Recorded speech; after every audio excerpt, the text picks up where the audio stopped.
2030년까지 인간이 훼손한 생태계의 20%를 원상 복구하고 50년까지는 훼손된 생태계 전체를 다시 복원한다. 유럽 전체가 법으로 만들어서 의무화하자. 이건 뭐 원시 시대로 돌아가자는 얘기는 아닐 것 같은데.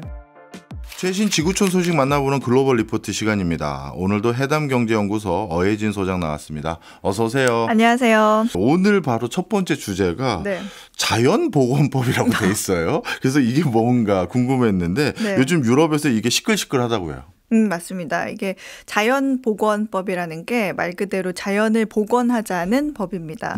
이제 환경이 오염되고 또 지구가 온난화되는 게 결국에는 이제 자연을 훼손해서 뭐 도시도 만들고 공장도 짓고 그리고 산을 깎아서 농사도 짓고 그러는 과정에서 이제 생긴 일이니까 다시 자연 그대로의 모습으로 되돌리자 이런 개념의 법이거든요. 근데 앞으로 이제 한 5년 반쯤 남았나요? 2030년까지 인간이 훼손한 생태계의 20%를 원상 복구하고 2050년까지는 훼손된 생태계 전체를 다시 복원한다. 이런 목표를 유럽 전체가 다 같이 법으로 만들어서 의무화하자 이런 내용입니다. 훼손된 생태계 전체를 복원한다는 건 이건 뭐 원시 시대로 돌아가자는 얘기는 아닐 것 같은데. 네, 그렇게까지는 아니고 이 법의 목표는 이제 생물의 다양성을 보존하자는 거예요. 사람들이 도시를 만들고 사는 거는 좋은데 그 과정에서 예를 들어서 뭐 우리나라 한강시민공원 같은 경우에는 강변에 이렇게 시멘트를 부어서 도로를 만들고 또 원래 이제 강이 이제 꼬불꼬불하게 되어 있잖아요. 그런 게 이렇게 어떤 물의 속도가 있는 그런 경우에는 이제 속도가 일정하게 유지가 되면서 그 사이사이에서 생태계가 만들어지고 여러 가지 생물이 살게 되고 그런데 이런 식으로 다른 나라도 마찬가지로 강을 이렇게 일직선으로 쫙 만들어 버리면 거기에 살던 식물이나 새들이 못 살게 되는 경우가 있죠. 근데 요즘은 또 꿀벌들도 다 사라졌다고 하는데 이런 일들이 계속 벌어지게 되니까 사람들이 도시를 만드는 것까지는 이제 불가피하지만 다른 거는 최대한 과거의 모습으로 복구를 하자. 그리고 도시를 더 확대하기 위해서 만약에 산림을 좀 훼손했다. 그러면 다른 곳에 그만큼의 나무를 더 심자라는 겁니다. 네. 어찌 보면 그냥 자연 보호하자 이런 캠페인 같은 내용인데 이게 왜 시끄러울까요? 일단은 뭐 우리도 그렇지만 자연을 보호하자는 것에 대해서는 그렇게 반대가 있을 것 같지는 않죠. 근데 요즘의 유럽 분위기가 예전 같지가 않거든요. 이제 과거에는 좀 이제 친환경으로 갑시다. 그러면 그래 조금 불편하더라도 친환경이라는 방향에 대해서 반대하는 사람은 거의 없었는데 요즘은 그동안의 그런 친환경 정책에 대한 피로감이 생겼어요. 그러면서 어떤 친환경 같은 말만 번지르르 하고 경제적으로는 그렇게 이익이 되지 않는 것 같은 해를 끼치는 것 같은 정책에 대해서는 이제 노골적으로 반대하는 그런 우파의 목소리들이 강해지는 모습입니다. 특히 이 자연보건법에 대해서 이 농민들의 입장도 굉장히 부정적이에요. 그러면은 농지를 다시 예전과 같이 풀밭으로 바꾸자는 건데 그러면은 우리 보고 지금 농사를 짓지 말라는 겁니까? 하는 그런 항의의 목소리가 나오고 뭐 사진들 보셨을 수도 있는데 뭐 트랙터나 이런 거 가지고 막 도로 점령하는 그런 것처럼 유럽 국가 곳곳에서 이제 시위가 벌어지고 있고요. 그다음에 이런 농민들의 목소리를 의식한 유럽의 일부 국가에서는 이 자연보건법에 대해서 반대의 목소리를 내고 있습니다. 그 지난주에 유럽의회 선거 얘기하면서 잠깐 말씀드리기도 했는데 유럽의회와 더불어서 이제 함께 이제 티키타카 하면서 그 입법 기능을 하는 게 바로 유럽 강요 이사회거든요. 근데 이런 문제가 생기면 유럽연합 회원국의 이제 각 분야별 장관들이 모여요. 그래서 자기 나라 이제 회원국 간의 이해관계를 잘 조율을 하거든요. 근데 이 해당 사안에 대해서 투표를 통해서 이제 최종 결정을 합니다. 유럽연합 회원국 27개 나라 중에서 55%인 15개 나라에서 찬성을 해야 되고 그다음에 찬성하는 나라의 전체 인구 총합이 전체 유럽 인구의 65%가 넘어야 통과가 됩니다. 네, 제가 알기로 당초에는 이거 통과될지 몰랐다고 하더라고요. 네, 맞아요. 근데 결과만 놓고 보면 일단 통과는 됐는데 이 투표하기 하루 전만 해도 이거는 부결될 거다 이렇게 예상을 했거든요. 예. 왜냐하면 뭐 핀란드, 헝가리, 이탈리아, 네덜란드, 뭐 폴란드, 스웨덴 그리고 이 오스트리아가 국민들 여론을 청취해서 이제 반대표를 던지기로 했기 때문입니다. 이제 투표는 그래서 하나마나 부결이다 이렇게 생각하고 있었는데 그 오스트리아 대표 로 이제 이사회에 참석한 오스트리아의 환경부 장관이 반대표를 던지고 와 하고 이제 그 오스트리아 정부하고 이제 얘기가 딱 됐는데 네. 그 지시를 거부하고 찬성표를 던져버렸어요. 아, 자기 독자적으로. 네, 그래서 오스트리아가 이제 결정적인 어떤 캐스팅 보트 역할을 하게 되면서 이제 아까 유럽 인구의 총합의 65%가 넘어야 통과가 된다고 했잖아요. 예. 근데 이 오스트리아가 찬성표를 던지게 되면서 66%가 돼서 이게 가까스로 통과가 된 거예요. 네. 이날 투표를 마치고 이 오스트리아 환경부 장관이 오스트리아에서 반대에 직면할 걸 알고 있지만 이 법을 지금 채택할 때다 이렇게 확신을 한다 이런 인터뷰를 했어요. 네. 근데 워낙 이 부분에 대해서는 찬반이 엇갈리던 법안이기도 하고 이 오스트리아 대표의 막판 반란표도 화제가 되면서 굉장히 유럽 내에서 핫 이슈가 됐던 사안입니다. 통상적으로 유럽에서 법안 만들 때는 각 나라에서 대표 선수를 보낼 때 네. 우리는 이렇게 입장 정리했으니 그대로 표시하고 오세요라고 할 텐데 네. 야, 이 사람은 진짜 개인이 그냥 확 틀었네요. 네. 이런 반란표를 던졌던 뭐 이유라든가 뭐 그런 게 배경이 밝혀진 게 있나요? 일단 지금 오스트리아 정부가요. 네. 녹색당과 보수당이 연정을 하고 있어요. 예. 근데 이 대표로 나온 환경부 장관은 이제 여성분이고 녹색당 출신이거든요. 근데 이분은 환경운동가로도 굉장히 유명한데 3년 전에 영국에서 열린 UN 기후협약 당사국 총회가 있었어요. 예. 근데 여기에 참석을 할 때 비행기 타고 가면 환경 오염된다고 그러면서 27시간을 기차를 타고 갔던 분이에요. 야. 근데 같은 거리를 이동할 때 이 비행기가 기차보다 탄소를 20배 더 많이 내뿜고 이제 그 비행기가 이제 일반 비행기가 아닌 전세기면 거기서 또 10배가 탄소를 더 내뿜거든요. 예. 그리고 이제 유럽이 천연가스와 원자력을 친환경 에너지로 분류해서 혜택을 주기로 한 결정, 뭐 이른바 텍소노미라고 하죠. 네. 요거에 또 반발을 해서 유럽 사법재판소에 이 사람이 제소를 하기도 했어요. 근데 이렇게 정말 뼛속까지 환경운동가인 사람이고 이 사람은 환경운동가 하려고 정치를 시작한 사람인데 그래서 장관이 된 사람인데 이런 사람한테 너 가서 찬성표 던지고 뭐 반대표 던지고 뭐 이렇게 반도하고 왔는데 그러면 개인적으로 굉장히 고민이 많겠죠. 네. 반대표를 던지라고는 하는데 나는 이거 아무리 생각해도 찬성인데. 예. 그래서 개인적인 고민이 많았던 것 같은데 하여간 그렇게 해서 반란표가 나왔고 오스트리아 총리는 보수당 출신이에요. 그래서 이제 연정 파트너인 녹색당이 합의를 깨고 찬성표를 던지고 온 것에 대해서 이제 유럽 법원에 제소해서 좀 결과를 바꿔보겠다 이렇게 반발을 하고 있습니다. 그렇군요. 다른 나라들은 하여간 뭐 그거는 오스트리아 내부 사정이고 오스트리아가 찬성하는 바람에 통과된 거는 바꿀 수 없다 이런 입장이긴 합니다. 그렇군요.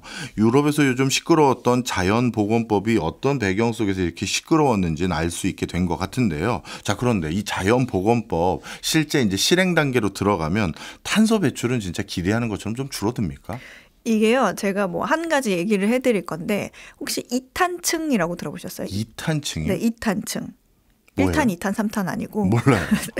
이제 2탄이라는 게 진흙이 썩어서 석탄같이 검고 축축한 그런 흙이 되는 건데 정확히 말하면 썩으면 석탄이 됐을 텐데 물기가 너무 많고 산소는 또 부족해서 제대로 석탄이 되지 않고 이제 석탄 비스무리한 게 된 걸 말합니다. 이탄은 탄소 함량이 굉장히 많아서 불을 붙이면 이 좀 독특한 냄새를 내면서 타요. 불이 붙어요. 그 위스키에 이거 맞아요. 들어가는 것 같은데. 네, 그래서 옛날에는 나무를 못 구하면 이 이탄을 가져다가 태워서 난방용으로도 썼고 이제 교수님 말씀하신 것처럼 스코틀랜드 위스키가 보리를 말릴 때 그 불을 피우는데 이 이탄을 태워서 불을 피워서 만들다 보니까 약간 그 병원 소독약 같은 맞아요. 그런 독특한 냄새가 나기도 합니다. 그런데 이런 이탄이 많이 모여있는 이탄층이라는 곳은 스펀지처럼 이렇게 탄소를 머금고 있는데 그래서 지구의 폐라고 불리기도 하거든요. 네. 그런데 이 농사를 지으려고 이 이탄층을 개간을 하면 그렇게 머금고 있던 탄소가 날아가서 대기 중에 이산화탄소 농도를 엄청나게 높이게 되거든요. 예. 근데 전 세계에 있는 이탄층의 면적을 다 더하면 인도의 면적과 비슷해요. 굉장히 넓죠.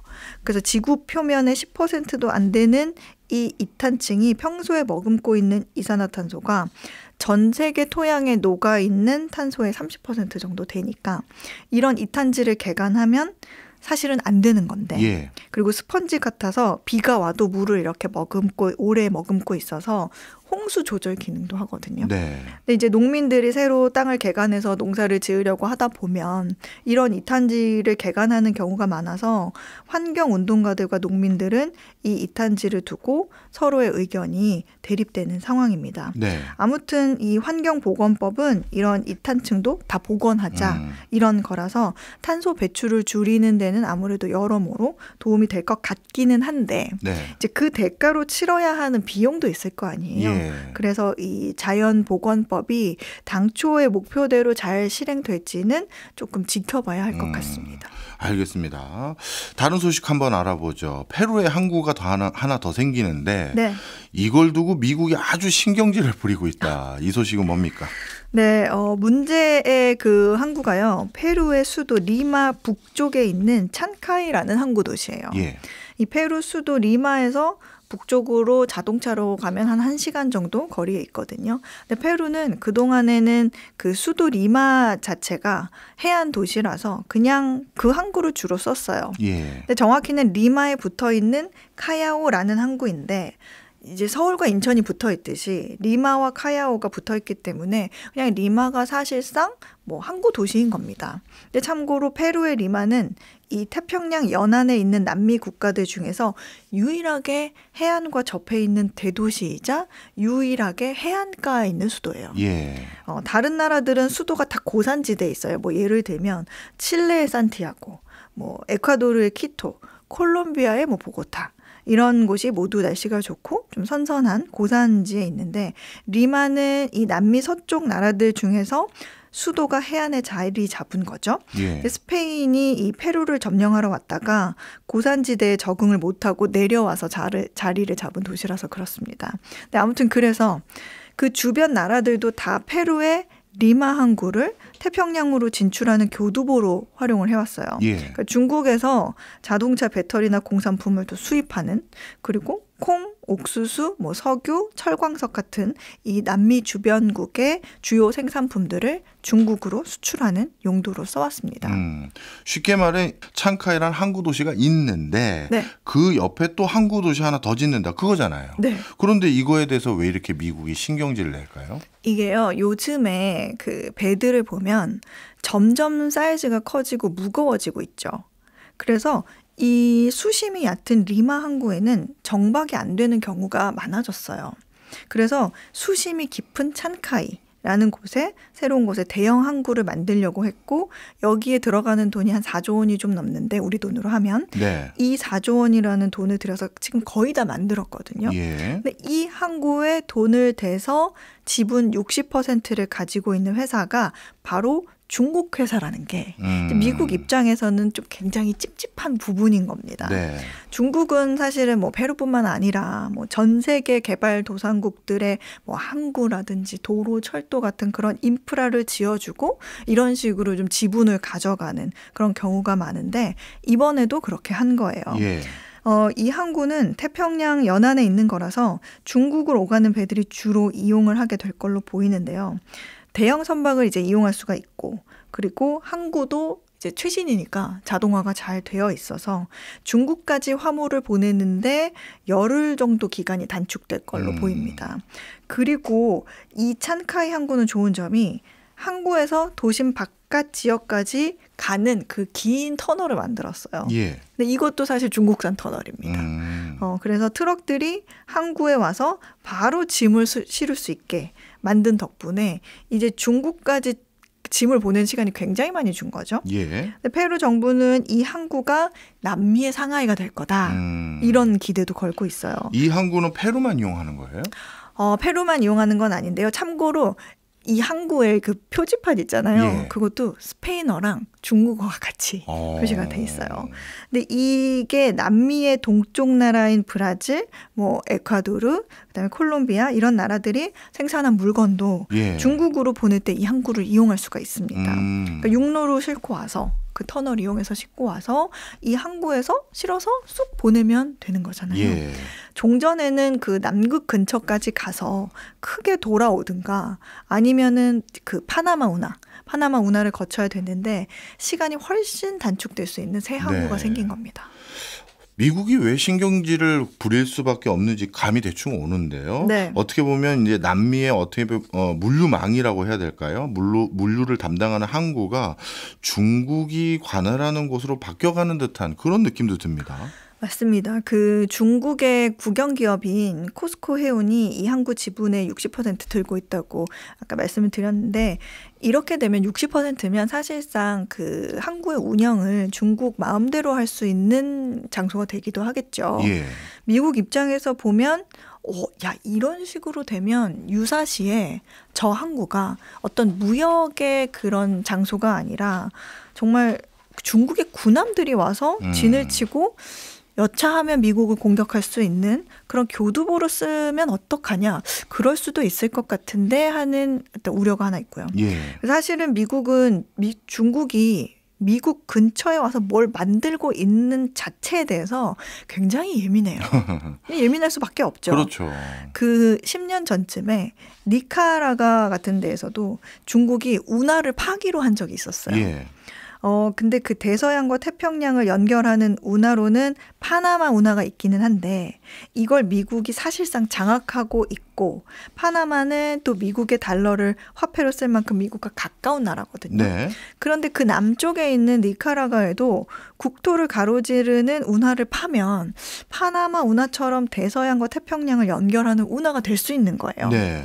근데 문제는 파나마처럼 땅을 조금만 파도 싹 연결이 되는 아주 이렇게 홀쭉한 땅은 아니고 예. 니카라과 같은 경우에 좀 뚱뚱한 땅이 됩니다. 예. 이 파나마 운하는 90m 길이로 짧은데 니카라과는 무려 300km를 파야 운하가 완성되는 악조건이긴 해요. 파나마 운하가 90km로 그 운하 길이가 짧은데 네. 니카라과는 300km라는 거죠. 네. 네. 그래서 굉장히 사실은 악조건이기는 한데 다행히 그 중간에 호수가 하나 있대요. 예. 그래서 그 호수가 거기는 있으니까. 안 파도 되는구나. 그렇죠. 거기는 안 파도 되니까 그러면 한번 파볼만 하지 않을까 하면서 그렇게 판단을 해서 중국이 그러면 우리가 돈 내서 파주겠다 하면서 대신에 100년만 우리가 관리 운영하면서 쓰고 100년 뒤에 니카라과한테 돌려줄게. 하는 조건을 걸어서 실제로 파기 시작했어요. 예. 그런데 2014년에 공사를 시작했는데 2019년에 갑자기 공사가 중단이 됐어요. 예. 공사가 중단된 이유에 대해서는 지금까지 아무도 밝히고 있지는 않은데 우리가 대충 이야기의 흐름을 보면 느낌 아닌 느낌이 있는데요. 느낌 아닌 느낌이 있죠. 네, 그런 상황이고 또 한 가지 지금 미국이 굉장히 신경 쓰는 부분은 중국이 이 새로운 항구를 통제하게 되면서 남미의 자원, 예. 그 자원에 대한 장악력을 더 강화할 수 있다는 겁니다. 남미 국가 곳곳에 굉장히 천연 자원 많잖아요. 그렇죠. 이 중국이 지금도 뭐 페루를 비롯해서 브라질 이런 곳에서 천연 자원 굉장히 많이 확보를 하고 있는데 이 새 항구를 계기로 미국과 또 이러다가 자원 전쟁이 생기는 건 아닌가 하는 그런 우려가 있습니다. 네.